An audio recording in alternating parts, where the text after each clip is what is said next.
নমস্কার, আপনাদের কালবিদ্যা চ্যানেলে স্বাগত।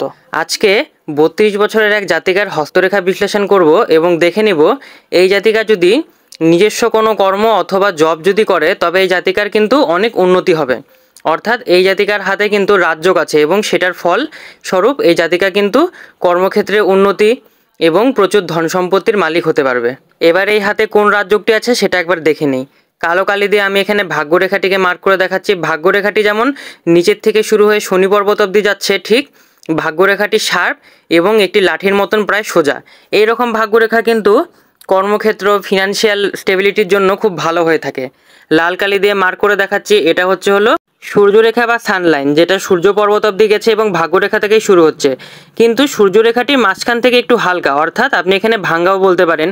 তো এই রকম সূর্যরেখা থাকলে রিকগনাইজেশনে কিছুটা বাধা আসে, কিন্তু যেহেতু সূর্যরেখা আছে তো অবশ্যই জাতিকা কিন্তু নিজের কর্মক্ষেত্রে রিকগনাইজেশন পাবে। সবুজ কালি দিয়ে মার্ক করে দেখালাম, ভাঙ্গা একটি বুধ রেখাও রয়েছে। আমি এখানে লাল কালি দিয়ে ড্র করছি, সূর্যরেখাটি কিন্তু ত্রিশূল চিহ্ন নিয়ে শেষ হচ্ছে। এই রকম ত্রিশূল চিহ্ন সূর্য পর্বতে থাকলে কিন্তু আপনার একের বেশি জায়গা থেকে আয় হবে, অর্থাৎ মাল্টিপল সোর্স অফ ইনকাম হবে। অর্থাৎ এই হাতে যদি দেখি সুন্দর ভাগ্যরেখা, মোটামুটি সুন্দর সূর্যরেখা এবং বুধ রেখা থাকার জন্য কিন্তু এই জাতিকার বেশ কর্মক্ষেত্রে ভালো রকমের উন্নতি আছে। এবং ভাগ্যরেখাটি শুরু হচ্ছে ২৬ বছর থেকে, অর্থাৎ ২৬ বছর থেকেই কিন্তু এই জাতিকার ফিনান্সিয়াল স্টেবিলিটি বলুন বা ওই কর্মক্ষেত্রে বলুন, সেটার কিন্তু বেশ ভালো রকমের যোগ রয়েছে। নীল কালি দিয়ে মার্ক করে দেখাচ্ছি, এই রেখাগুলো কিন্তু ভাগ্যরেখার সাথে প্যারালালভাবে চলছে এবং শনি পর্বতে যাচ্ছে অথবা যাওয়ার চেষ্টা করছে। এইগুলোকে বলা হয়ে থাকে সিস্টার লাইন, যেটা কিনা ভাগ্যরেখা সহায়ক রেখা হিসেবে কাজ করে। এবার এই জাতিকার ক্ষেত্রে ভাগ্যরেখা কিন্তু প্রায় ৩৩ বছর থেকে স্ট্রং হচ্ছে এবং ৩৩ বছরের কাছাকাছি সময় থেকে কিন্তু সূর্যরেখাও শুরু হচ্ছে। অর্থাৎ জাতিকা যদি নিজস্ব কোনো কাজ করতে চায় বা কোনো জব করতে চায় তবে অবশ্যই তার এই সময় থেকে করা উচিত। এবং জাতিকা যেহেতু বিবাহিত, তাই তার হাজব্যান্ডের সাথেও কিন্তু পার্টনারশিপে কিন্তু বিজনেস করতেই পারে, সেটাও অনেকটা ভালো হবে। এবার আমি এখানে সূর্য পর্বতে আরও কিছু শুভচিহ্ন দেখাবো, যেটা কিনা খুবই গুরুত্বপূর্ণ। এখন আমি এখানে সূর্য পর্বতে আমি লাল কালি দিয়ে মার্ক করে দেখাচ্ছি, ভালো মতন লক্ষ্য করুন। এটি হলো ত্রিভুজ চিহ্ন। এই হাতে সূর্য পর্বতে কিন্তু দুটো ত্রিভুজ চিহ্ন রয়েছে। এই রকম ত্রিভুজ চিহ্ন থাকলে কি হবে, নিজস্ব ঘরবাড়ি গাড়ি ইত্যাদি সব কিছু হয়ে থাকে। এই হাতে যেহেতু সূর্য পর্বত শক্তিশালী রয়েছে এবং সূর্য পর্বতে এত সুন্দর চিহ্ন রয়েছে, সুন্দর একটি সূর্য রেখা রয়েছে, তাই এই জাতিকার কিন্তু নাম যশ খ্যাতি কর্মক্ষেত্রে রিকগনাইজেশন এগুলো সব কিছু হয়ে থাকবে। যেহেতু সূর্যরেখাটি মাঝখান থেকে ভাঙ্গা আছে, তাই রিকগনাইজেশন পেতে একটু বাধা বিপত্তি আসতেই পারে। বেগুনি কালি দিয়ে আমি এখন এটা মার্ক করছি, এটা হলো হৃদয় রেখা এবং তার নিচে ঠিক আছে এটা হলো মস্তিষ্ক রেখা এবং এটি হলো জীবন রেখা। তিনটি রেখাই কিন্তু স্পষ্ট এবং শার্প, অর্থাৎ এই তিনটি রেখার যেহেতু বিন্যাসও ভালো আছে, তাই জাতিকা কিন্তু সাধারণত জীবনে অনেকটা বেশি সাকসেসফুল হয়ে থাকবে। এবার আমি এখানে কিছু কিছু নেগেটিভ চিহ্নগুলো দেখাবো। সবার প্রথমে আমরা দেখে নিচ্ছি হাতের বৃহস্পতি পর্বত। আমি বৃহস্পতি পর্বতে এখানে যেই জায়গাটিকে মার্ক করছি, বৃহস্পতি এখান থেকে বেশ কিছুটা উঁচু এবং আমি যেখানে ক্রস চিহ্ন ড্র করব সেই জায়গার থেকে কিন্তু বৃহস্পতি অনেকটা নিচু, অর্থাৎ বৃহস্পতি পর্বত কিন্তু জায়গা মতন উঁচু হয়নি।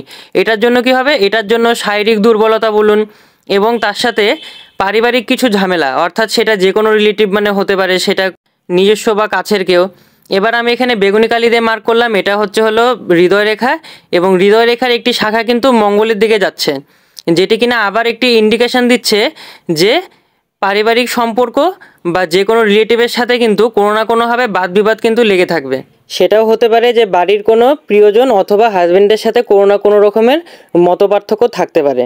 এবার আমি এখানে সবুজ কালি দিয়ে মার্ক করে দেখাচ্ছি হাতের বুধ রেখাটিকে। দেখুন বুধ রেখাটি কিন্তু ভেঙে ভেঙে চলছে, অর্থাৎ এই রকম ভাঙ্গা বুধ রেখা এবং বৃহস্পতি পর্বত বেশ কিছুটা নেগেটিভ। এই দুটোর জন্য কিন্তু জাতিকার খাবারের প্রতি অরুচি থাকতে পারে, অর্থাৎ খাবার খেতে ইচ্ছা না করা অথবা খাবার খেলে ওই পেটে অ্যাসিডিটি হওয়া বা লিভারের কোনো সমস্যা হওয়া, এগুলো সব কিছু কিন্তু হয়ে থাকে। এবার আমি এখানে সাদা কালি দিয়ে চন্দ্র পর্বতটিকে মার্ক করছি। চন্দ্র পর্বত কিন্তু খুব একটা বেশি শক্তিশালী নয়। চন্দ্র পর্বত শক্তিশালী না হলে জাতিকার মধ্যে কোনো বিষয় নিয়ে খুব বেশি চিন্তা করার একটা প্রবণতা থাকবে, যেটা কিনা ডিপ্রেশনও দিতে পারে। অর্থাৎ চন্দ্র পর্বত কিন্তু এই হাতে দুর্বল আছে। চন্দ্র পর্বত দুর্বল হলে জল বা কোনো তরল জাতীয় জিনিস থেকে দূরে থাকাটাই বেশি ভালো হবে। অর্থাৎ দুর্বল চন্দ্র এবং গুরু পর্বত এবং তার সাথে ভাঙ্গা বুধ রেখার জন্য কিন্তু এই জাতিকার কিন্তু শারীরিক দুর্বলতা অনেকটা বেশি থাকবে।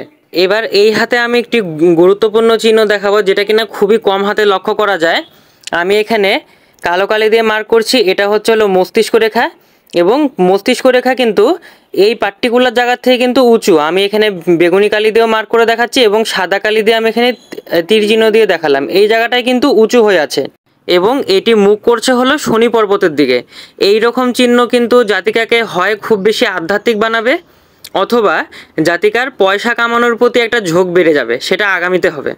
এবার আমি এই হাতে বেগুনি কালি দিয়ে মার্ক করে একবার জীবন রেখাটিকে এখানে বিশ্লেষণ করছি।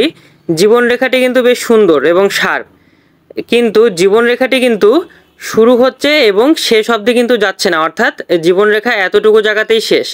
আমি এখানে গোল করে মার্ক করে দেখাচ্ছি, এই জায়গাটিতে জীবনরেখার কিন্তু কোনো অস্তিত্ব নেই, অর্থাৎ এই হাতে বলতে গেলে জীবনরেখা কিন্তু ছোট। এই রকম ছোট জীবনরেখা হলে যে আয়ু কম হবে সেটার কিন্তু কোনো ব্যাপারই নেই। জীবনরেখাটি যেই সময় শেষ হচ্ছে ওটার আমি যদি একটা বয়স ক্যালকুলেশন করি তবে সেটা হচ্ছে হলো 47 বছর। তাই 47 বছর অবধি জাতিকার মধ্যে ইমিউনিটি পাওয়ার ভালোই থাকবে, কিন্তু 47-এর পরের থেকে ইমিউনিটি পাওয়ার আস্তে আস্তে কমতে থাকবে। তাই 47-এর আগের থেকেই জাতিকাকে ফিজিক্যাল এক্সারসাইজ করতে হবে, অর্থাৎ ব্যায়াম বলুন, ইয়োগা বলুন, ইত্যাদি সব কিছু করতে পারে। তবে আগামীতে গিয়ে কোনো রকমের অসুবিধা হবে না। এবার আমি এখানে লাল কালি দিয়ে মার্ক করলাম, এটি হচ্ছে হলো মঙ্গল রেখা বা মার্শাল রেখা, যেটি এই হাতে খুব শুভ।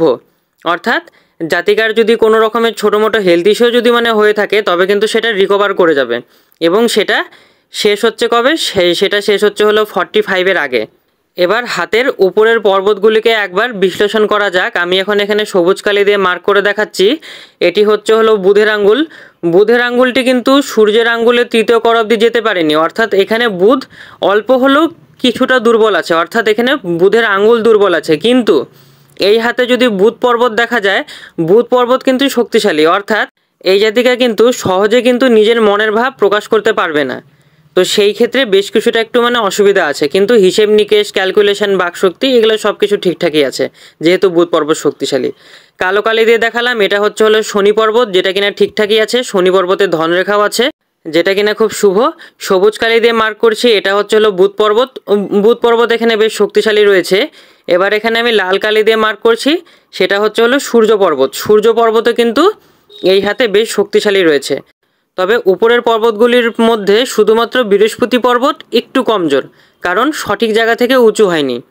এবার আমি এখানে বেগুনি কালি দিয়ে মার্ক করে দেখালাম শুক্র পর্বত। শুক্র পর্বত এই হাতে বেশ ভালো আছে এবং ছোট ছোট লাক্সারি লাইনও আছে এবং আড়াআড়ি কিছু রেখাও আছে, অর্থাৎ যে হিসেবে কাজ করবে সেরকম ফল মোটামুটিভাবে পেয়েই যাবে।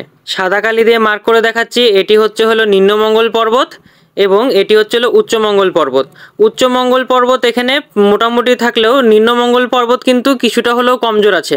তাই জাতিকার মধ্যে শারীরিক দুর্বলতাও থাকতে পারে এবং কোনো রক্তজনিত সমস্যা বা শরীরে রক্ত কম হওয়া ইত্যাদি সব কিছু কিন্তু হতেই পারে।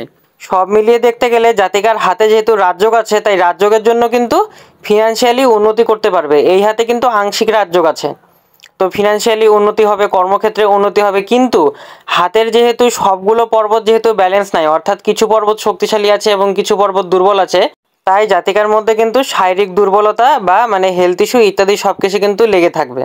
তাই আমার সাজেশন থাকবে, জাতিকা যদি এমন কোনো কাজ করে যেখানে বসে বসে কাজ করতে হয়, বা কোনো বিজনেস যদি করে সেটা যদি কোনো ওই বসে বসে যদি সব কিছু মেনটেন করতে হয়, যেমন কোনো ম্যানেজারিয়াল পোস্ট, তবে সেই ক্ষেত্রে জাতিকার অনেক সুবিধা হবে, কারণ যেহেতু শারীরিকভাবে বেশ কিছুটা দুর্বলতা আছে। ভালো লাগলে লাইক, কমেন্ট, শেয়ার করবেন, এবং আপনারা যদি হস্তরেখা বিশ্লেষণ বা কুষ্টি বিচার করতে চান তবে অবশ্যই দেওয়া নাম্বারটিতে যোগাযোগ করুন। ধন্যবাদ।